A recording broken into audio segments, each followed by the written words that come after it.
Hai guys, jadi hari ini aku mau bahas yang namanya asuransi ya.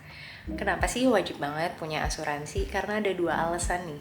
Cuma ada dua, ingat ya. Yang pertama adalah financial protection dan yang kedua adalah financial security. Jadi asuransi itu memang untuk perlindungan keamanan dan finansial kamu. Ya, ini cuma dua tapi super penting. Nah, pertanyaan selanjutnya adalah, terus gimana dong cara memilih asuransi yang baik dan benar dan cocok untuk kamu dan seumur hidup kamu? Ada 3 hal cara memilih asuransi. Ya, ingat aja ini namanya PBP maybe, atau aku bisa bilangnya sih BPP ya. Budget, produk, dan perusahaan asuransi. Kita ngomongin dari yang pertama. Yang pertama itu adalah budget. Karena budget ini menentukan kemampuan kamu bayar premi. Dan kemampuan bayar kamu membayar premi ini ditentukan dari gaji kamu. Yes, gaji ataupun income yang kamu miliki ini menentukan berapa sih kemampuan kamu untuk membayar premi. Karena kalau kamu tidak tahu kemampuan budget kamu sama sekali, bisa jadi dalam hitungan bulan ataupun setahun ataupun 2 tahun kemudian, terus kamu nggak mampu gitu bayar premi. Terus yang ada asuransi kamu lapse, terus kamu jadi nggak punya asuransi dan sia-sia semua tuh uang yang udah kamu bayarkan untuk premi asuransi kamu berbulan-bulan ataupun bertahun-tahun. Terus kalau misalnya ada yang nanya, terus gimana dong kalau misalnya satu hari kondisi finansial aku membaik? Ya udah, tinggal bisa top up preminya, disesuaikan lagi dengan budget dan income kamu saat itu. Jadi don't worry, you can always start small ya. Tapi ingat, jangan sampai kamu gagal bayar premi kamu dan kehilangan semua manfaat asuransi yang kamu milikin. Mbak Al, budget yang tepat untuk alokasi premi asuransi. Kalau idealnya secara hitungan teori ini adalah 10% dari income tahunan kamu. Yes, dari komposisi misalnya gaji, komposisi THR, dan juga komposisi bonus ataupun side job yang kamu punya. Katakanlah misalnya income tahunan kamu 300 juta. Aminin aja dulu ya. Jadi 10% dari 300 juta adalah 30 juta. Nah, ini adalah porsi untuk alokasi premi asuransi kamu. Kalau kamu merasa 10% ini terlalu besar, ya udah disesuaikan lagi. Ingat, yang penting adalah berapa budget kemampuan kamu membayar premi, bukan hitungan berapa persennya. Ya, disesuaikan lagi dengan kemampuan masing-masing. Kadang yang namanya teori belum tentu bisa diaplikasikan secara ideal ke kehidupan dan situasi kita sekarang ini. Turunin deh Mbak Al, kayak 30 juta setahun tuh berat banget. Oke, katakanlah misalnya 10 juta nih setahun. Nah, dari 10 juta annual income kamu tinggal membagi berapa nih misalnya untuk premi asuransi jiwa dan berapa untuk asuransi kesehatan. Tinggal disesuaikan. Kalau kamu memiliki misalnya riwayat penyakit yang mungkin misalnya ada penyakit-penyakit kritis, mungkin untuk asuransi kesehatan dan juga critical illness ini bisa diperbesar. Tapi jika kamu memiliki insecurities, masa depan apa nih, apalagi kamu sebagai pencari nafkah, mungkin asuransi jiwa yang porsi budgetnya diperbesar. Jadi disesuaikan lagi dan tinggal diobrolin aja sama pasangan ataupun dengan keluarga kamu. Kita bahas produk asuransi ya. Kita bahas 2 produk utama, yaitu asuransi jiwa dan asuransi kesehatan. Ingat ya, yang namanya asuransi jiwa ini untuk mengcover kehidupan masa depan, bukan untuk digunakan saat ini. Ya kan, jadi kita harus tahu nih manfaat asuransi jiwa ini memang baru bisa dirasakan dan didapatkan setelah pemegang polis meninggal dunia ya. Asuransi jiwa untuk masa depan. Ada 3 fungsi dari asuransi jiwa. Yang pertama adalah sebagai warisan untuk keluarga yang ditinggalkan. Yang kedua, untuk tabungan biaya hidup setelah si tulang punggung ataupun pemegang polis ini meninggal. Ya, makanya biasanya dihitung berapa sih biaya hidup yang dibutuhkan dan ini dijadikan jumlah uang pertanggungan asuransi jiwa tersebut. Dan yang terakhir adalah untuk pemenuhan kebutuhan finansial. Misalnya untuk melunasi hutang dan cicilan dan juga misalnya untuk membangun untuk membangun dana pendidikan. Seperti itu.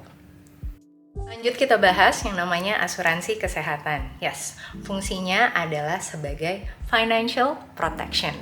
Yes, ini memprotek untuk kekuatan finansial kamu di saat ini. Jadi asuransi kesehatan itu korelasinya dengan timeline kita hidup saat ini, berguna untuk melindungi kita dari berbagai resiko penyakit dan sebagai pengganti biaya kesehatan. Terus aku suka dapat banyak pertanyaan, kenapa sih kalaupun masih muda harus punya asuransi kesehatan?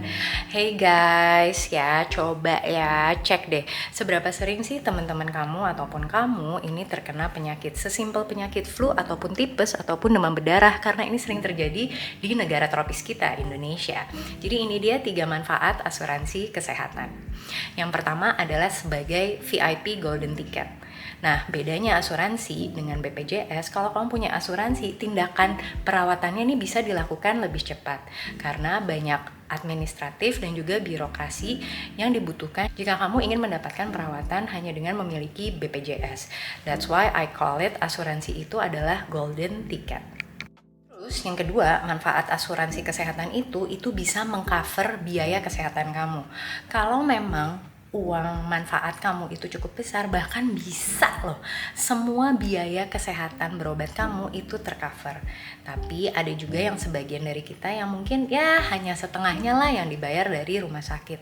Bahkan temenku yang kemarin keluar dari rumah sakit, biaya perawatan penyakit demam berdarahnya aja tuh bisa 15 juta. Kan lumayan ya kalau misalnya udah ke-cover setengahnya ataupun 10 juta aja.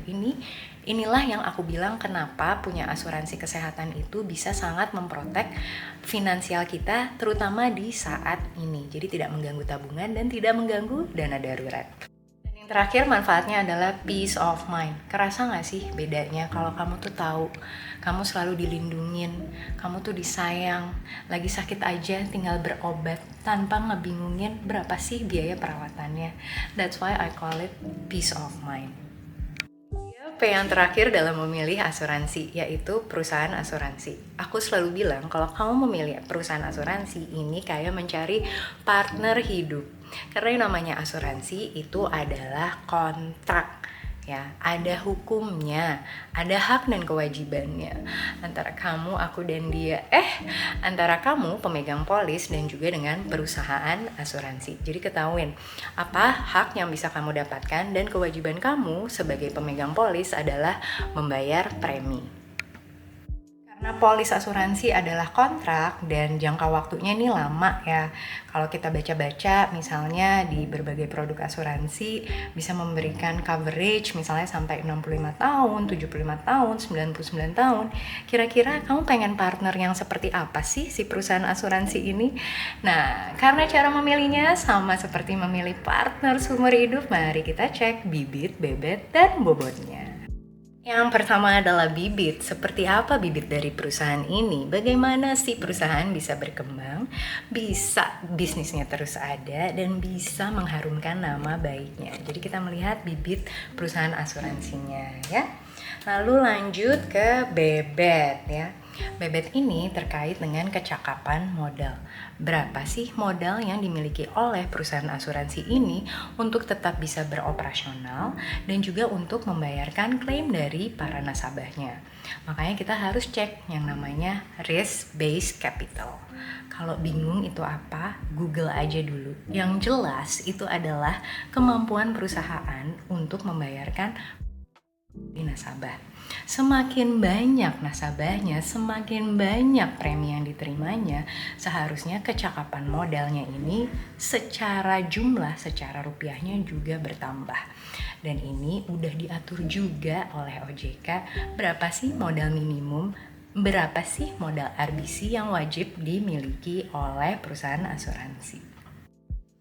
Dan terakhir adalah bobot, alias seperti apa sih reputasi perusahaan ini, bagaimana sih dia memiliki karyawannya punya nama baik, punya ekspertis seperti apa, bagaimana cara perusahaan asuransi ini mengelola risiko, manajemen risiko, karena insurance is all about managing risk and transferring risk. Jadi dicek ya, seperti apa bibit, bebet, dan bobotnya. Jangan asal sembarangan milih perusahaan asuransi, karena kalau itu lapse, perusahaannya itu lapse, kira-kira siapa yang akan bayar dan bisa menggantikan uang kamu?